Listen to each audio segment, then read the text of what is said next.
You've booked your flight, reserved your hotel, and packed your bags. So don't let jet lag keep you from enjoying all the wonders on your itinerary. In this episode, you'll learn how to phase shift your circadian rhythm so you can make memories that last forever. I'm Dr. Vicki Petz Casper. I practiced obstetrics and gynecology for 20 years until I landed on the other side of the sheets as a very sick patient.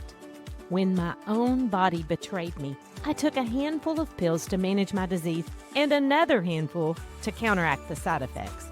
My health was out of control. Through surgery, medications, and lots of prayers, I regained my strength only to face another diagnosis. My doctor challenged me to make radical changes through lifestyle medicine. Now I feel great and I want to help you make changes that make a difference. Healthy Looks Great on You podcast takes you to many medical schools so you can learn the power of lifestyle medicine. If you're ready to take control of your health, you're in the right place. Whether you're focused on prevention or you're trying to manage a condition, I'll give you practical steps to start your own journey toward better health, because healthy looks great on you. This is episode 135, Overcoming Jet Lag. It's kind of fascinating to think about jetting around the globe. We can hop on a plane and be on the other side of the world by tomorrow. Or is it today? What time is it again? The problem is that our internal clocks can't keep up, and it knocks the circadian rhythm for a loop. When your internal clock gets out of sync, it causes jet lag, which can make us sleepy when we're supposed to be awake and enjoying our wonderful vacation, or lying awake when it's bedtime in our dream destination. Either way, there are things you can do to lessen the effects. Jet lag causes insomnia by the desynchronization of the circadian rhythm. Well, that was enough 25-cent words to cut into your vacation budget. But don't worry, we'll go to mini medical school in a bit and learn more. But jet lag causes more than insomnia during the night and drowsiness during the day. It also causes GI upset, brain fog, bad mood, and just feeling ick in general. And even if you don't change time zones, it's hard enough to sleep in an unfamiliar place where there's light and noise to contend with, and it can be made worse if the pillow is too flat or too thick. See, my husband loves a big fluffy pillow, and I need one that's not much thicker than a cotton ball. Recently, we went on a road trip to the East Coast, and we only crossed one time zone, but still had trouble sleeping part of the time. I think we were kind of like Goldilocks. Some of the beds were too hard, and some of the beds were too soft, and finally we found one that was just right. On the other end of the spectrum is daytime sleepiness. You've planned all those amazing excursions, and now you're struggling to stay awake and actually enjoy your trip. Jeez. And don't forget GI upset. Mostly it's decreased appetite and constipation due to eating at times you're normally sleeping, but some people get diarrhea, and that's never a good travel companion. On top of that, brain fog sets in, which can make you and everyone around you in a bad mood. Decisions about where to go and what to eat seem harder, and emotions get the best of you and sabotage your trip. Now, this is interesting. Older people may be less likely to experience jet lag, and I've found this to be true. Personally, when I was younger and went on a really long trip, I thought I could make it to a dentist appointment the next day, and I couldn't even put one foot in front of the other when I returned. Now, it seems a lot easier, so let the adventures begin. Whether you've personally experienced jet lag, have an upcoming trip, or just want to live vicariously, it's time to go to mini medical school. I always like to get started with a definition. Let's start with circadian rhythm. It's the 24-hour process that helps our bodies react appropriately to day and night, light and dark, as the Earth spins on its axis. Normally, melatonin levels start to increase when light starts to decrease. Ideally, this happens about 2 hours before bedtime. And the term for this is dim light melatonin onset, or DLMO. This secretion in melatonin causes a drop in core body temperature, which in turn makes us a little groggy. My dad used to say, "I'm having a sinking spell." This signals our body that it's time to get tucked in beneath the covers and get some shut-eye. The rise in melatonin continues and it hits its max level after about 7 hours. This peak coincides with the lowest level of core body temperature, and these two things happen about 3 hours prior to wake-up time. In the morning, the melatonin levels drop to 0 and our core body temperature starts to warm up. And this starts the wake cycle, which lasts about 16 hours. The sleep-wake cycle can be modified and the internal clock can be reset. I have an entire episode on sleep if you want a deeper dive into the science, and trust me, it's fascinating. I put a link in the show notes. You can also go to my website, www.healthylooksgreatonyou.com, and search for that episode. But I'm also going to have an upcoming episode on insomnia. So this is probably a good time to let you know that I share additional resources by email, like a downloadable cheat sheet on jet lag. Actually, there are 2 of them. One for east to west travel and one for west to east travel, because those are 2 different processes and they're treated differently. Anyway, there's a sign-up link in the show notes for email benefits, and you'll get all the episodes delivered straight to your inbox so you don't miss. Okay, back to the classroom. Guess what the most powerful tool that resets the circadian rhythm is? It's bright light. In the natural order of things, the sun comes up, the rooster says cock-a-doodle-doo, the farmer gets out of bed, works 16 hours, and everyone goes to sleep. The cycle starts over the next morning. But then we invented all kinds of things that screwed it up, from light bulbs to night shifts to screens that emit blue light, and that has a huge impact on melatonin secretion, which is what gets this whole ball rolling. When it comes to light, timing is everything. Well, maybe melatonin is everything, but light controls melatonin levels, so let's give light the credit it's due. Let me introduce another term, entrainment. This is our ability to synchronize our internal clock based on external input from the environment. This makes your body's physical functions line up with your daily routines to coincide with day and night, and that's why typically people don't have the urge to empty their bowels during the night. It's also why your gastrointestinal tract can be all messed up when you travel. But other things besides light can help entrain circadian rhythm too, like exercise, meals, and social contact. Think about it. How many times have you stayed up late talking to friends and then fallen asleep when you're home alone or bored? Get out your notebook now, because here's the science you need to know about jet lag. It's all about phase shifting, either delaying or advancing depending on which direction you're traveling. Bright light packs the biggest punch when it shines during what should be nighttime, because that's when melatonin is secreted, remember? In normal people, the lowest core body temperature is in the evening. So bright light after the low core body temperature moves that circadian rhythm forward. That's called a phase advance. Bright light after the DLMO, the dim light melatonin onset, and before the lowest core body temperature in the evening, moves the sleep-wake cycle backwards. That's called a phase delay. Got it? No? Okay, one more time.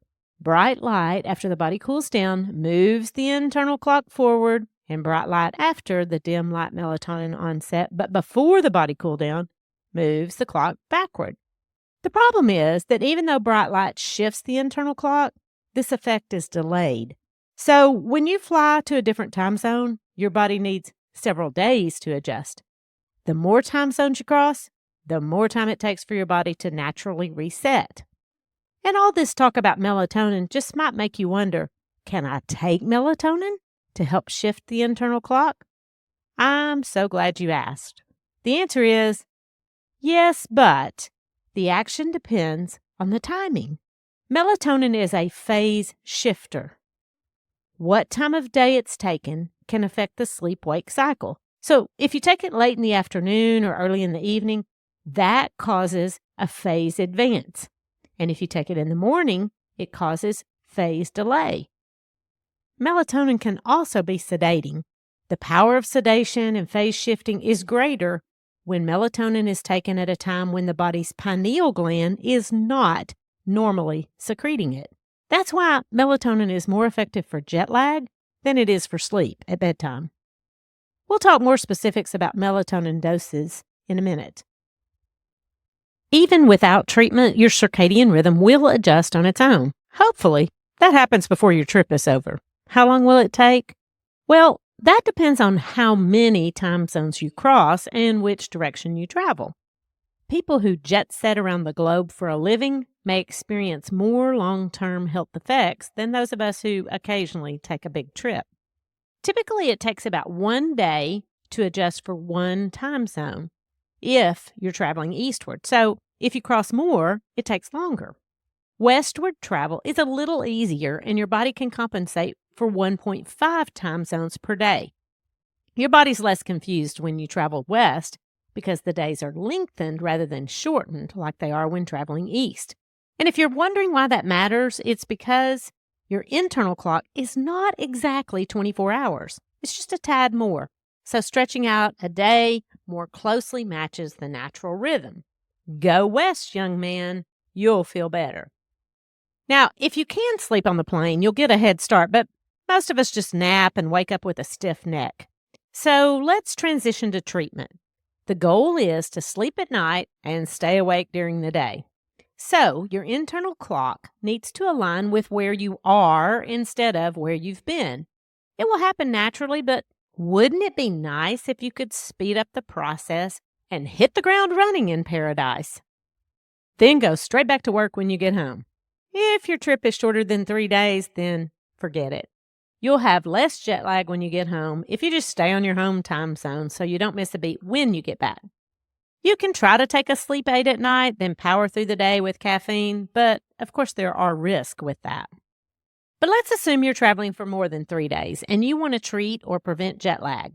Treatment depends on which direction you're going. We will start by focusing on eastward travel. And remember, that's the one that's more challenging. West is best and east is a beast when it comes to jet lag. So you've booked your flight, hotel, maybe even some dinner reservations in advance.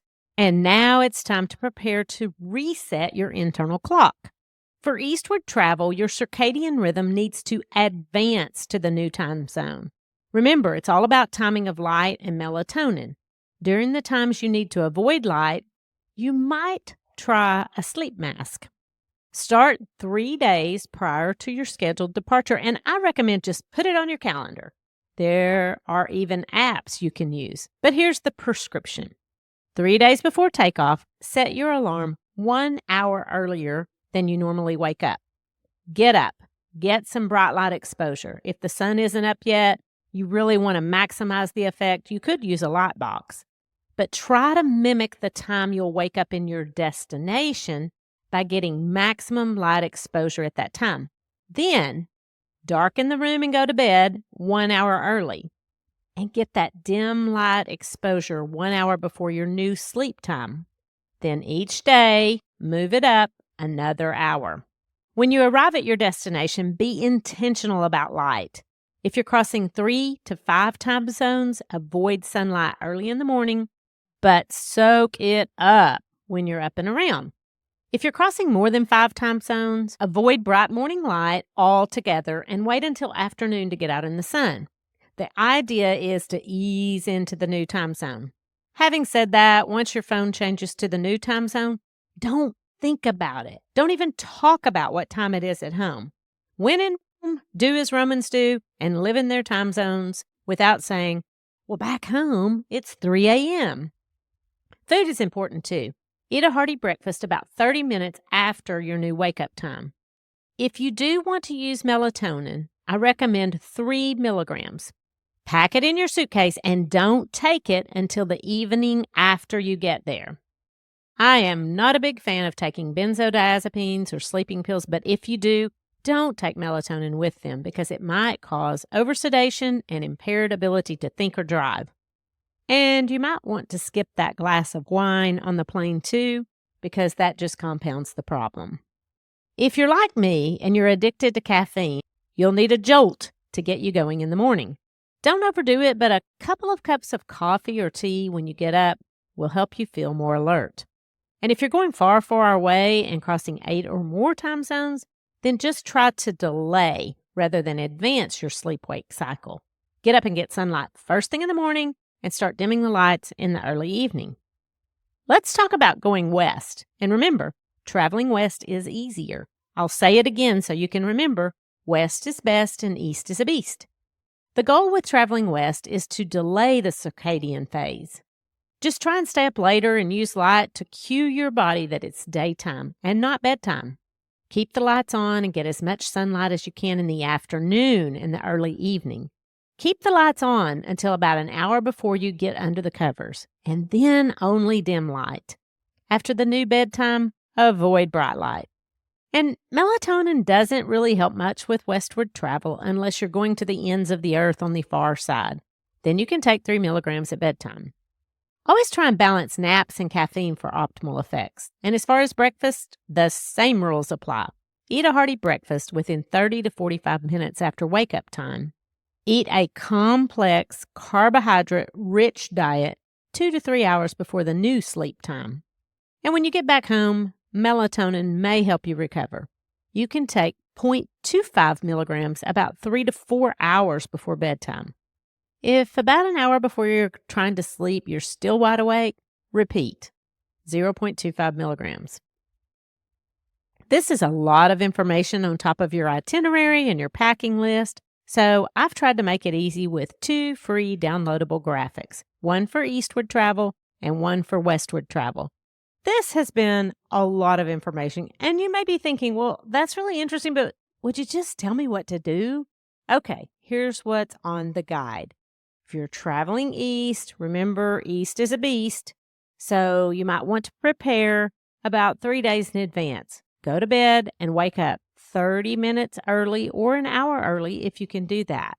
Avoid light in the evening, but get bright light exposure as soon as you get up. When you travel, set your clock to your destination time, nap and rest on the plane, and be sure and stay hydrated. Then sleep during the destination sleep time. When you arrive, you want to avoid early morning light and get that sunlight exposure late in the morning or in the early afternoon. You can take melatonin at bedtime if you need it. Short naps and caffeine in the morning may help. And while you're up, stay active. Okay, remember, west is best. But again, about 3 days before your trip, you can delay your bedtime as well as your wake time by about 30 minutes. Get your light exposure in the evening, not the morning. Again, set your clock to the destination time and avoid light and screens during what is going to be nighttime. Stay up when it's wake time. Be sure and stay hydrated. Stay active and have a cup of coffee to help you wake up if you need it. Make sure your passport is up to date. And most of all, enjoy your trip. Stay safe and stay healthy because healthy looks great on you.